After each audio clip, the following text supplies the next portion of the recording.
post. Hi, lady. I'm Lindsay. By the way, I haven't got a chance to go face to face. I met April at the Elite Retreat. Can everybody hear me okay? Okay. Yes. Yeah.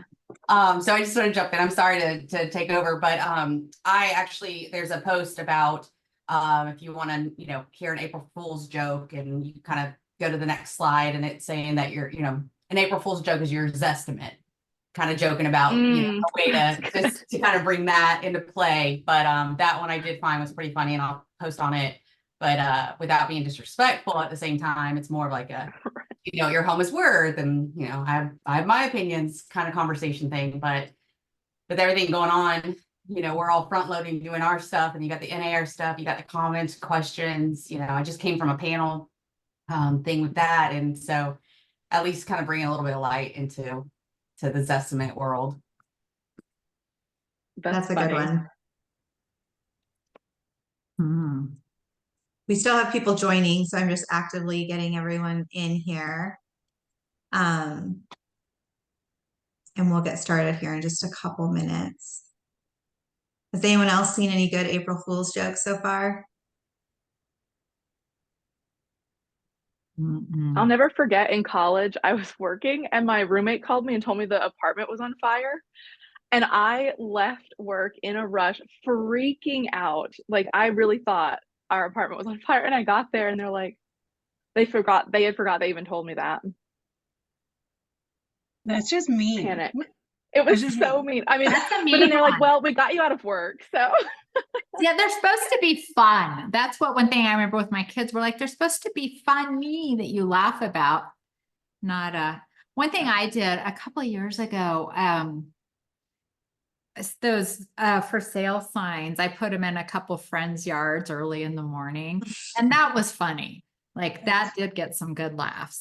That is funny. That's great.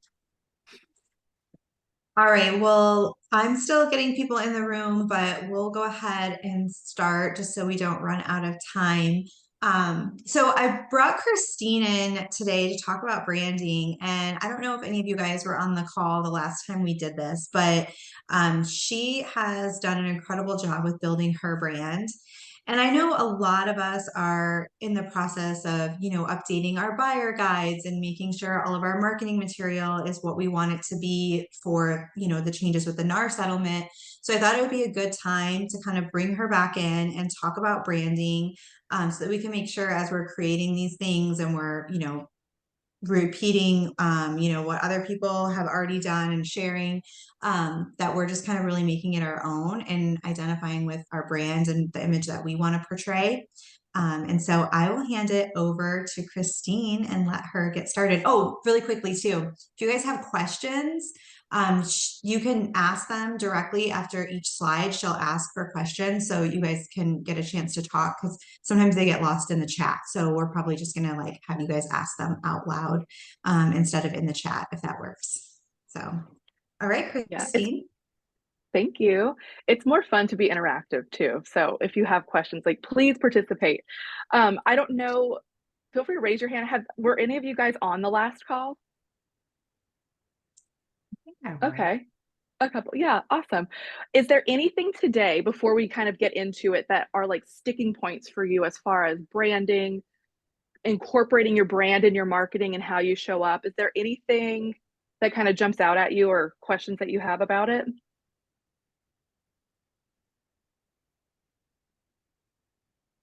Okay. We'll get going. I'm going to share my screen. Okay. So I'm going to take you guys through kind of a presentation that walks you through the foundations of building a brand, but then also some of the components that it's kind of a two-step process. So we're going to talk a lot about the brand foundations and how to infuse your personality and just be able to show up authentically you, and it not even be something you think about anymore. It just is how you show up. It's what your clients come to expect from you, and it becomes so much more fun. A little bit about me. I'm a realtor in Madison, Wisconsin. I'd love for you guys to follow me on Instagram. I moved markets 2 years ago, or a little over 2 years ago now, and have been just kind of rebuilding in a new market. And I get clients pretty often finding me on Google, and they're just like, oh, I was searching realtors and your colors popped out, and I thought, no way that could be a real estate agent. And they were like, it looked way too fun. And so in the beginning, when I first got into branding, I was a little bit nervous to kind of step into colorful, fun, bubbly, because I felt like, oh, I need to be professional. I need to be really streamlined and just like appear a certain way. And it's actually been the opposite for me. And it's been so much fun just like leaning into it more. So when it comes into, excuse me, hang on a second. So when you think of branding, I think a lot of people, I know I in the beginning too, got really stuck between branding and marketing. So they are two separate things. So branding is you, it's who you are, it's how you show up to the party, it's how clients expect you to show up, it's the way you make people feel. It's just those expectations that you set and create consistently over time. Whereas marketing, I call it like the party invite. It's how you promote the party, it's how you promote yourself, it's how you promote your message, but it is two separate things in that way. Any questions on this before I move forward? Okay. So a brand is more than a logo. I think a lot of us, I know myself in the beginning, I was like, I just want a really awesome logo. I want some fun colors and fonts. But before you even get into that, I mean, you can totally have a brand logo and fonts, and it's so easy to feel lost even with that. You can still feel like, okay, I'm leaning into the pinks and the purples or blues and whites, but then not feel like it's resonating with you or your audience. And I think a lot of the time it's because the brand foundation is what's missing. So before you even get into, you know, your brand, or when you go into a brand, a rebrand, it's really good to kind of think about, okay, what is the foundation? This is who I am. This is what I stand for. This is what my business stands for. You can have a brand for your business and a separate brand for yourself that's kind of like an offshoot. So like be really clear and thinking, you know, are you thinking about yourself and how you show up as a team leader? Are you thinking about the brand for your whole team? How are your team members going to be a part of that? So really kind of dive deep into which aspect of your business are you looking at rebranding? Because this is who you are, it's what you stand for, it's how you want to make people feel. It's how when you make your business plan, you come up with your 3-year plan, your 5-year plan, your mission, your vision. Your brand foundation is kind of like that piece of it for your rebrand.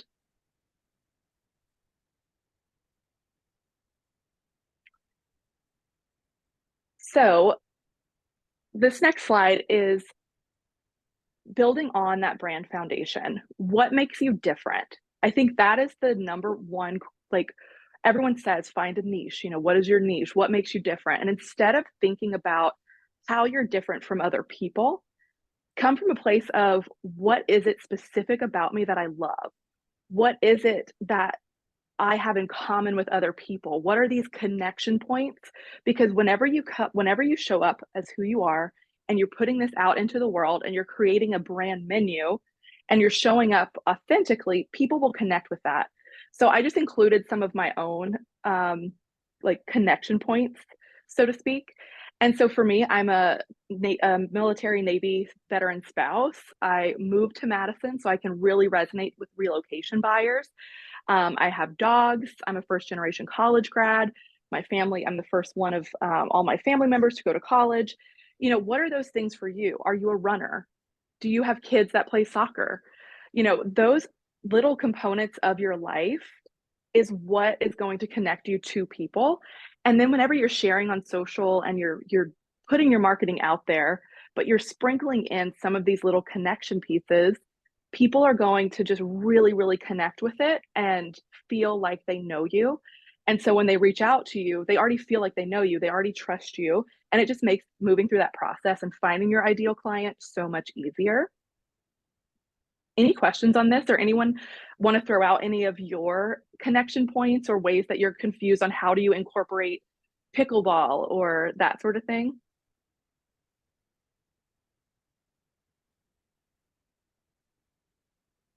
Okay, quiet bunch. But we're in the people business. So people connect with people. You guys know this, but the hardest part, and I kind of touched on this in the beginning, was when I was leaning into the pink and I was leaning into the colors, I was so worried about repelling someone. I I thought, oh no, I need to appeal to everyone. And that's definitely not the case. In this whole process, when you're building out your brand foundation, a huge part of that is creating a list of who is it specifically that you want to attract? What does that ideal client look like? Talk about not only like who they are from a demographic standpoint, but also what does it feel like when you work with them? Do they trust you? Do they respect your time? And then who is it that you want to completely repel? Because part of the process is you're going to repel people, and that's actually the beauty of it, is you don't actually have to do the firing. You can kind of put them through this little brand filter, and they will just not reach out. But the people who know you or feel like they know you are going to be the ones who are really drawn to it. And it's so fun when those people do find you. I started working all of a sudden in Madison with a lot more millennials who have like degrees in marketing or some creative background, but it's because we have so much in common in that way, that we're both passionate about those areas, and it's been so fun working with them. So this is where we're getting a little bit more to the meat and the potatoes of the brand foundation. So part of those connection points, so we've talked about, what are those connection pieces? What are your hobbies? What are things that make you different and special that you can connect with others? Then we talked about, your attract and repel list. So who is it that you want to work with, and who do you not want to work with? Now we're moving into the brand, like personality traits and the spectrum. So when you're thinking about where you fall on these, you can kind of jump around. You don't have to be fully friendly when you show up or fully formal. You could be somewhere right in the middle. But I think this is a nice visual for anyone who's visual like me, to just kind of start putting some parameters around it. I'm going to link this book later on. This is my friend Kelsey. I don't know if you can even see this. I can't see my screen. This is my friend Kelsey Curtis. She is a branding educator. She wrote this book. It's called The Connection Method by Kelsey Curtis. It's on Amazon. At the end of this presentation, I have a QR code for y'all. But in here, she talks about all of this stuff, and I'm just really sharing like what she has shared with me and what I've kind of taken into my own and executed as an agent. But she gets into branding words, and I'm going to show you. She's got like pages and pages of different types of words for you to pull from, because it's kind of hard when you're trying to really narrow things down. And she suggests 3 to 5 words that really resonate with you and how you want to show up in your business. So for me, my brand words are creative, community, excellence, bold, and joy. And I want, anytime I put out content or I'm creating a message, I think even thinking about the NAR settlement, whenever I go to post a video about it or communicate with clients, I want it to feel like it's coming from me and not some stiff attorney jargon. Even with like Tom Ferry's scripts, a lot of the time I have to really rephrase those because it doesn't sound like me. But now that, I have my brand words, it just makes it more fun, and it makes it feel a lot more authentic whenever I'm utilizing all of those marketing tools and resources. Any questions on this piece?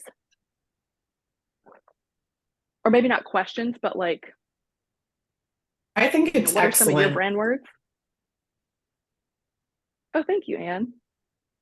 So I have Yeah. a question on the spectrum. What, like, I get fun to functional, but what are those bullet points? Like, it's just a little bit fun or more functional? Like, can you explain that a little bit more? Yeah. So it's really more just to kind of provide a visual for you, like where do you fall? Are you fully fun or are you fully formal? And if you're somewhere in the middle, then maybe let's pull a brand word that feels more cohesive to both of those versus just showing up as formal or just showing up as friendly. So it's like a helpful tool to figure out, okay, where am I in this line? And then is there a better word that would describe what this branding word could be? Okay. And in her book, I'll read off a couple because some of these I had never even like thought of, but magnetic, polished, instinctual, integrity, leader, empower, diligent. So she's got some really great recommendations. You could even Google just like brand traits, brand personality words, and just like throw down anything that resonates with you and then kind of start highlighting and narrowing it down from there. But yeah, that's kind of what that meter is to really identify, oh, wait, do I really identify this direction, or do I need to find something more in the middle? Okay. Oops. Anything else? This is actually very helpful because I was just looking at this and I find that like I'm very classic, but I'm not whimsy. But I do like things that are somewhat relative, but I'm always classic. So I'm like, I'm looking at this and I'm probably more conservative, but then I'm some things on the other side of the spectrum. So it would be interesting to look for those words that are somewhat in the middle. Yeah, classic. That is such a good one. It's like timeless. I feel like you can do so much with that. And it's such a really nice filter. And the great thing about having 3 to 5 words is you could use 2 different words that kind of get you to your goal better. So for me, excellence, I want to always show up professional and with a standard, but I also want to be creative and have a little bit of fun and it not be stiff. So it's nice to have that little mixture of words to play off of. I love it. Christine, how easy was it for you to go through this process? Because I'm an introvert. So when you talk brand, like, I'm like, I don't know. Like, Yeah. So I'll tell you how it started. So for me, when I got into real estate, I was like, I was so sick of being in sales. And I wanted to do something that allowed me to be more creative and not have to ask for time off. And so I was like, you know what? I'm gonna have a photo shoot done. And then from there, I'm gonna do more of like an influencer style marketing. And it was at that photo shoot with Kelsey, actually, the author of the book, that we had taken a bunch of photos and we were at all these different backdrops, and we were at a coffee shop, and we were at a school, and we were at all these different places around town. Well, all of a sudden she was like, I lit up and my confidence came out when I was in front of really colorful, fun murals. And she was like, that's it. That is where you need to lean into it. And then from there, I did a branding audit with her and she wrote her book a few years later. So it's just been really fun kind of playing with that. And the beauty of it is you don't have to be an extrovert. You can, as an introvert, this is a perfect exercise for you because you can do it in the quiet of your home. You can talk one-on-one with your clients and see what words they feel describe you. And then now that she has her book, I think it's super helpful that you can kind of just go through it and apply what feels right for you. Even before, and this isn't to say that you shouldn't go and work with a designer, because I think it's just really nice that once you're clear on what it is that you want and you're clear on your message, it only makes your brand that much stronger and more impactful when you do go work with a designer because your message is so clear. So a nice audit to do is kind of run some of these questions through not only your content, but kind of through your buyer presentation or your listing presentation. Would I want to follow me? Would I want to follow this advice? Would I want to work with me? Is this useful and engaging? But more importantly, does it make sense to my ideal client? And so really identifying who you're speaking to is the most important piece. To this day, like, even though I feel like I've got a good brand established, my ideal client has shifted a lot over time. And I think that's absolutely okay. And the beauty of having a strong brand is you can always just change your messaging. But when you have a good foundation to build on, it's just a matter of, oh, I'm going to throw in a different post on Instagram. Now I can incorporate this type of YouTube video. But always just be speaking to that ideal client. Another important piece, is there a clear call to action? It's really one thing when you have a nice presentation, but you're missing the next steps, or you've got a really great YouTube video, but you don't have a downloadable guide to capture email addresses, or you've got a really awesome video on social and you're not having them actually pick up the phone and call you. So always be speaking to that client and then giving them that next step as you're moving forward with things. And then that funnel, that filter that I've kind of mentioned, is those branding words. Does this content and this message pass through those branding words? If not, let's revise it. Let's shape it. Let's maybe say this in a different way, and then let's put it out. So that way it's authentic and it just feels really good and it's cohesive and consistent. And then this last one is something that is like a big pet peeve of mine. Is your location clearly available on all of your profiles, in everything that you put out, especially online and to the consumer? This isn't so much branding, but it kind of is, because your location, we're all so location focused. We're in the service business. Everything is all about location. So whenever someone goes to look you up and maybe they find your Google profile or they find you on Instagram, you want them to feel like they know you. And so if you show up in a way that helps them identify you and your location's really clear, you're going to get more business just simply making it easier on the consumer.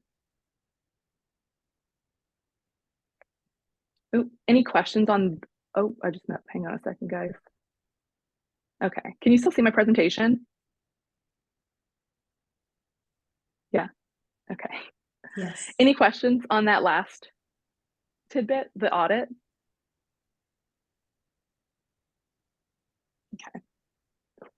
So we've talked about the brand foundations, and the next part is what I like to call the fun part, because now we're going to go into the identifiers. And have any of you had your colors done? Have you seen that online, like House of Color, and they drape you in the different colors and you lean warm or cold or spring or autumn or whatever? I'm a lot But older than all of you guys. We did that way back in the day. I love it. I had my colors done like a year ago, and I literally keep my little swatch of colors nearby. They're somewhere in this shelf. But whenever you're building your brand, colors there's a psychology to it all. So whenever you're building your brand and you're coming up with the branding words, it wouldn't hurt to also go a step further and look at what the colors you're gravitating toward, what do they mean? So blue, I know I've always heard that it's got a sense of trust and calm, stable, power. Red, a little bit of anger, maybe a little bit more passion, strength, maybe more assertive. Black, bold, rich, powerful. So all of these words have different meanings. And in Kelsey's book, she gets into that a bit more. And she's done a whole series on the brand colors showing up in the world. So like if you were blue, how would you present yourself in the world? And it was just really fun to follow along and kind of, you really resonate with it. So with me, pink, there's a sense of femininity, creativity, softness, gratitude, fun, playful. Orange, stand out. That's kind of that bold, kind of showing up different. So you can Google this. I found a lot of these different ones on Pinterest, but it's really a good practice to see if your colors really identify with the message you're trying to put out.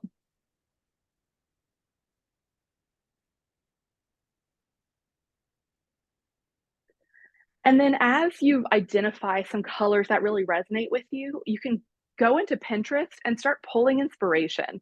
I'm not saying go create like your own brand design and like do all this yourself. You could. I mean, I feel like the tools now with Canva, there's so many ways you can do it. But I think it's really important to work with a professional, work with a really awesome designer who is not only going to take like all the work and the prep work that you've done. Maybe you create a vision board via Pinterest and you pull color combos that work for you. You pull fonts that you really like, that resonate, that feel like they pass through that filter. And it's just, now your brand's just going to show up that much more impactful because it's all starting to make so much more sense.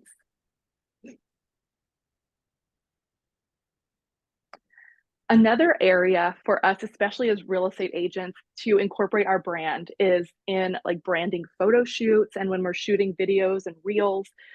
if you, I'll just use the mural example. So the murals are really colorful and they align with my brand. So it would make sense for me to bring in fun props and have photos with a photographer and have videos around town and show up in my community, being community is one of my branding words, but also incorporating some of those fun colors. I may not get photos taken at a dark a dark coffee shop, but maybe at downtown we have a really fun outdoor mall with tons of murals, and that might make more sense for my brand. If you are a runner, have some photos of you running or attending a race or showing up in your athleisure wear, so that way the client, if you do end up meeting up with them at the gym or something like that, it makes sense. Like, it's totally okay to do that, and just like really lean into those connection points in your branding photo shoots and in those video shoots. Bring props that make sense. So think beside just the laptop and your notebook and a pen.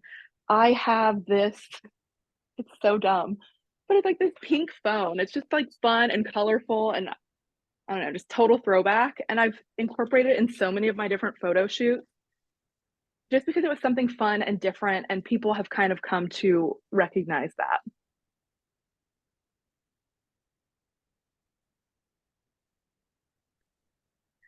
And then now you've got your brand foundation, you've got your color scheme, and you've got your messaging, and you've got this filter that you're working with, and now you've worked with a designer and everything's kind of cohesive. Now it's just more important than ever to just be consistent and consistently be pushing that message out there, showing up everywhere and everything that you hand out, everywhere that people can find you online. It just all makes sense because that creates so much trust. And there's so many places in real estate. I think we're so lucky that we're not kind of put in this box. We have the option to show up on video, or if you hate video, you could show up in your community in a fun little pop by. You can have fun flyers that you hand out, but the more identifiable your brand becomes to the consumer, the more they're going to trust you. And it just becomes like this association, and people feel compelled to like reach out to you. Or I had a client buy me this cute pink notebook because he was out shopping. He was like, oh my God, this is so Christine. And it just like, you build so much trust, and it's just really fun. And then you can think of ways of reciprocating when you see something that reminds you of the client. It just gives you additional connection pieces. But ways that we can be more consistent in real estate. So in our client services, in our standards of practice, talking about that buyer consultation, the listing process, all of those listing materials, where are there opportunities to step it up a notch, include some of that NAR language, but make it sound more like it's coming from you. The messaging, your scripts, your tones, the aesthetics, note cards, Google page, all of those different places that we show up are just really great opportunities. I'm going to pause here. Any questions or ideas? Like, did I miss something? And like, just for collaboration purposes, places that we can show up. I was just going through your Instagram and then looking at some of the things that you've been posting. Do you have somebody photographing you on a regular basis, or do you just spend a day and go around town and take different photos to go with your posts and your brand? How often are you doing that? Yeah, so for a while I was doing 2 photo shoots a year, and then now I just have so many photos that I just do it like once a year. And then I have someone who I call like my marketing assistant that will just go out now and just capture like B-roll clips on my phone. But I always do at least 1 photo shoot a year. I keep all my photos in an album. I have a Google Pictures drive. So everything is there. So before I go out and do my photo shoot, I'm already thinking of, what am I missing? Like, I know right now specifically, I don't have a ton of fall photos. So I have a shoot coming up in May, and I'm like, okay, I need to incorporate a few more fall colors, and because I know that that's a deficit that I'm missing in a lot of my content.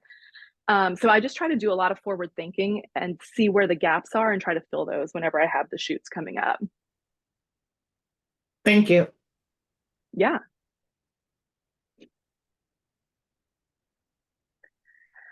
Next step. So these are the QR codes. So, and you had mentioned my social media. So I am part of a few different social media marketing memberships. Modern Agent Social Club is one that I absolutely love. They come up with the captions, they come up with the content. You then just upload it into Canva and you can completely tailor the brand and branding and messaging to sound more like you. And honestly, Chelsea Peterson, the owner of the founder of Modern Agent Social Club, excuse me, she talks all about like infusing your personality in your brand. So it just really aligns and it just makes our job so much easier because I can pull 2 or 3 posts a week from these programs and not have to think about it. I can batch all of my content at the beginning or the end of the month for the following month and just set it and forget it. And so then that way, all I'm having to do is create reels every so often, just kind of take that off my plate. So I highly recommend Modern Agent Social Club. And then this is the book I was telling you guys about, The Connection Method by Kelsey Curtis. That is a QR code. It should take you to Amazon. I believe it's a link directly to the book. It worked. But I just went to Amazon. Oh, good, good. And Kelsey's amazing. She's on social media, Kelsey M. Curtis. Totally follow her. She's always putting out fun messaging and content all about branding and that sort of thing. And that's really it. It was kind of short and sweet, but I'm happy to like talk a little bit more, answer any specific questions or any guidance that I can. I'd love for you guys to follow me on social. I'll follow you back. But yeah, that's branding. Do you have somebody that is helping you do this? Do you have an assistant that's putting these together for you? Or are you doing it yourself? I do now. For a long time, I was just grabbing the posts that I liked from the Modern Agent Social Club, uploading to Canva and just like tailoring it. Now I do hire someone. She's actually out of Arizona. Her name is, oh my God, what's her name? Oh, Kylie Strawn. And she's KLS Marketing. And she can pull from those accounts if you provide her the info, or she'll help completely curate your stuff. She can do your emails for you. I only have her doing the scheduling of the content because that's usually where I drop the ball. So if she at least does that piece and kind of brands it in my color palette, it just makes things so much easier and it actually gets done, if I'm being honest. This is great. Thank you. You're welcome. I've used Kylie also, and she is excellent and really easy to work with. So I definitely can endorse her and her services. What kinds of services does she offer? Because you have great branding too, Karina. She'll just basically she does for me the same as she did for Christine with just creating your posts. And basically she'll meet with you once a month to review what she's going to post for you, all of your captions, the pictures, like she basically puts it all together and lays it out for the entire month. What I do is I, like Christine, save all my pictures in my drive, and then I just give her access to my drive. And so she just gets in there and kind of creates everything for me. She will post on pretty much any different platform that you want her to, including Google My Business platform. And then in addition to that, she will engage on your behalf. So she'll get on my Instagram account and engage with other businesses, liking, commenting, and kind of building that algorithm so that, my stuff is being shown. So she does that too. I think she does like a couple hours a month of engagement. Does she also do reels? Because that's an area that I have to increase for more exposure. I haven't had her do those for me, but I think she does do them. She does. She does that for me. So the system or the package I have with her right now is, I think it's 2 posts a week and 1 reel a week. And so she batches everything. So honestly, right now I actually have content I need to approve for the month of April.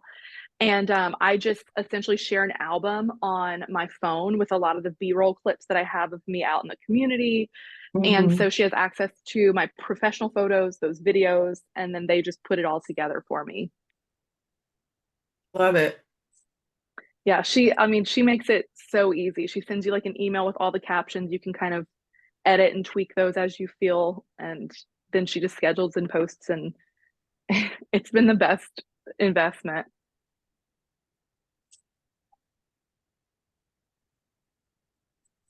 Awesome. I didn't know she did that. So I'm gonna hit her up with. I know she's gonna get an influx of emails. I love it. She deserves it. She's really, really sweet. And I feel like her prices are very fair. Yeah, and she has a team of gals that work for her now, so she's kind of grown her business a little bit too. So Yeah, they do a she I good even job. know. actually she offers like you could go out to Arizona or she'll come out to your market and she'll do photo shoots and branding media days and things like that. So that's another opportunity that I think she's now offering. And And then if you to guys do come out to Arizona, you can come and see me. exactly for the 2 posts and 1 reel a week. I know this is a personal question, but can you give me a range of what that charge looks like? I pay $400 a month right now. She might kill me for saying that because I don't know. I've been with her She for could a few be she years. could be different for different people. Yeah, But and that's I've been with her actually kind now of for a few reasonable. years. No, I feel that way too because I know that if I didn't post it, I wouldn't be as consistent. And then I can literally just like save those images and upload and schedule everything out on my Google page, copy and paste, and like syndicate that content that she's made in multiple places. And it just makes so much sense for me.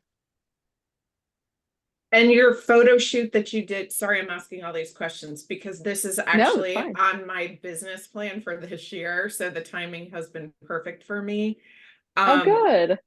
So the photo shoot that you're doing, how did you go about finding your photographer? Was it a local photographer or the photographer you used for your house photos? How did you find your photographer? So the photographer, how did I find her? Oh, so actually, I get this. Have a Madison magazine, and the colors are really vibrant. It kind of looks like an eater edible style, and the cover photos just kept being so pretty, and I was like, I wonder who shoots this. And so I did some research and found the photographer that did it, reached out to her, and that's who I've been working with since. But yeah, she's just someone from the community. And then there's gonna be so many photographers. I feel like they're almost like agents. They're everywhere, and totally try different people, see who you feel takes care of you the best. Some of them are going to put together like a shot list and make suggestions on locations. Um, I have a control issue, and I love like the creative process of that, so I tend to do that part of it. But Well, and that I will just be wanted to me. yeah. So then you're just gonna want a photographer who's gonna like edit the way that you like. I want my photos bright and colorful versus a photographer that might be a little bit more moody. So I source a lot on Instagram and kind of go from there. I think that's a great idea. Thank Christine, you. could you put the list back up with the words Yeah. while we're chatting? Thank you.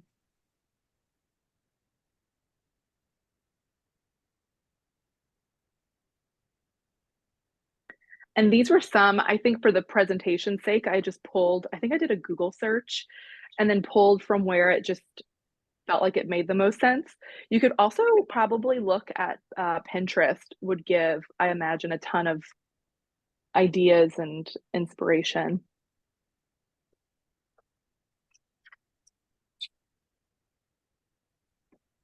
But you said that these were like, there are things like this in the book, right? Yeah, I was actually just flipping to it. Okay. Yeah, in the book on page 95 through like 200 or 95 to like 100, there's just pages of different word examples. And then she even breaks down earlier when I was talking about who do you want to attract and who do you want to repel? She even breaks down examples of that. So I think the book is a really great tool, especially if you're thinking of just refining your brand a bit. I just ordered mine. Oh, good. I'll tell her. She's going to love it. I ordered it as well. And one of the things too, I was just trying to find it. I just moved, so I've got everything kind of discombobulated. But there was another book that Tom, after he had the speaker from Summit talk about brand, I think it was Summit, talking about branding. There was a book that he mentioned, and it was all about branding, and it is not front and center, but as soon as I find it, I'll post it in the group if Oh, somebody good. wanted to add it to their additional branding. I'm gonna definitely order her. I mean, I already did, sorry. But this would be another one that might be good for adding to your collection if that's something you're focused on. I love that. Yeah, I don't remember what book that was.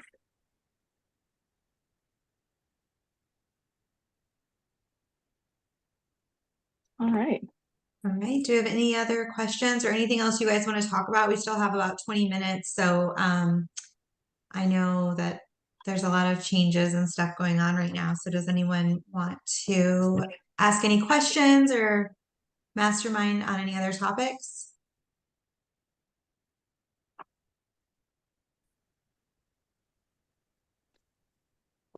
I have a All right. question. Yeah. Sorry, I'm in my car, so I don't have the video up. Has this whole NAR situation inspired everyone to consider raising their fees? Because that's something I'm actually thinking about doing. I love that.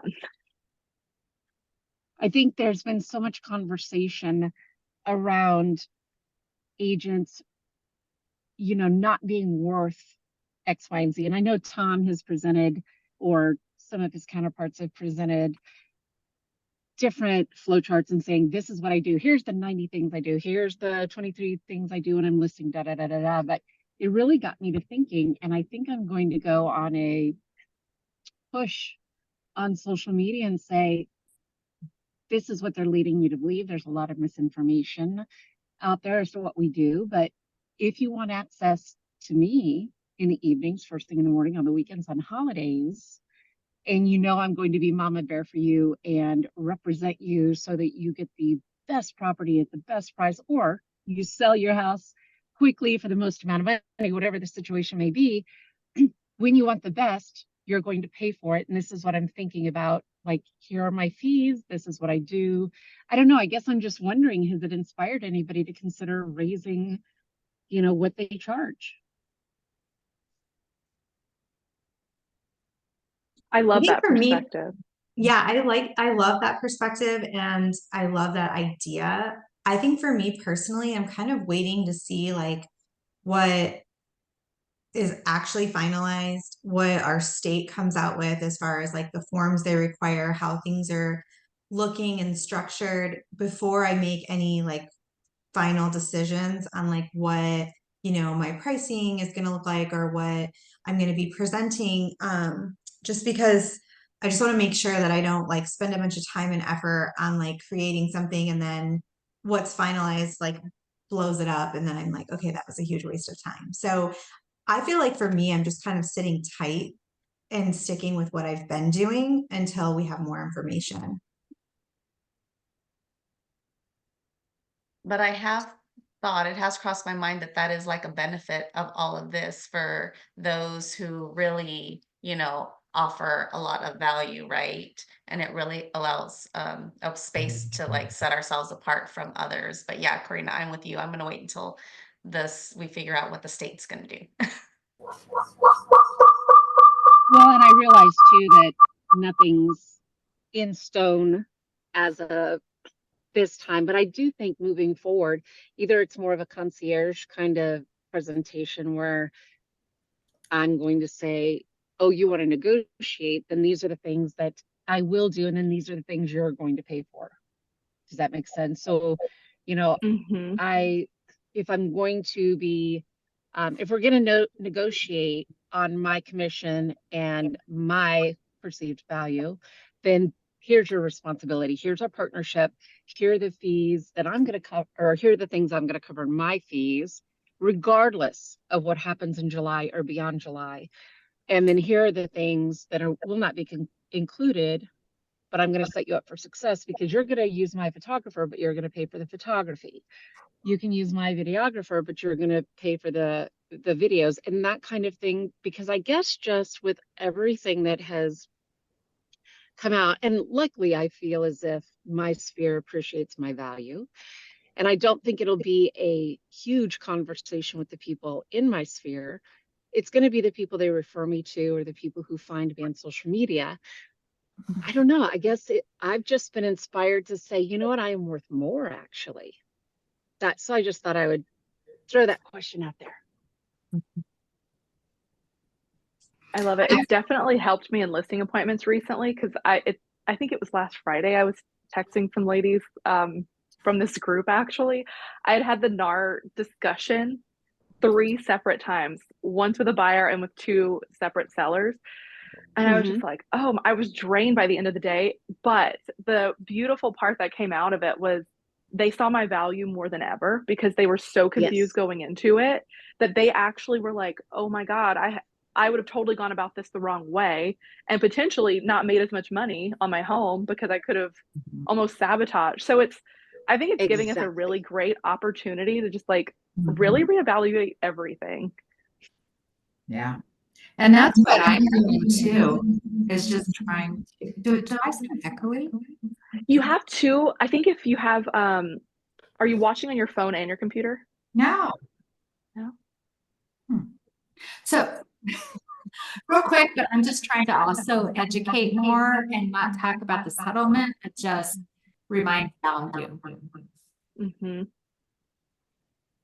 Because people don't know unless we tell them. That's one thing I'm realizing. We have to show and tell. Yeah. And I think one of the great things about this is hopefully buyers are going to understand now that they don't just have to go with the person that they schedule a showing with on Zillow or whatnot, right? Like you should also interview your agents. Yeah. Yeah, that sounds exactly like what I'm thinking as far as like the industry is just going to change and buyers are going to have to start thinking of us as professionals that they're going to have to meet with and interview and hire and retain more so than just door openers. So how do we kind of set ourselves apart and set the stage for those meetings to happen? So this is really good timing for this branding conversation because I think that that's kind of where all of our minds are is like, what message are we going to put out there and what is it going to look like and how's it going to resonate with the people that we actually want to work with? So thank you so much, Christine, for putting this all together. This was fantastic. Thanks for having me. Thank you. Thank you, guys. All right, everybody have a great day. Thanks, Thank guys. you so much. This was Bye. great. Thank you. Thank you. Oh, wait, can we get a photo? Oh yeah. I got Everybody one turn your too. camera on. Everyone turn your camera on really quick.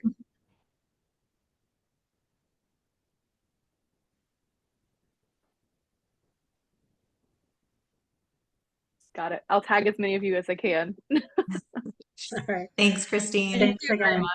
Thank you, guys. Bye. Bye, everybody.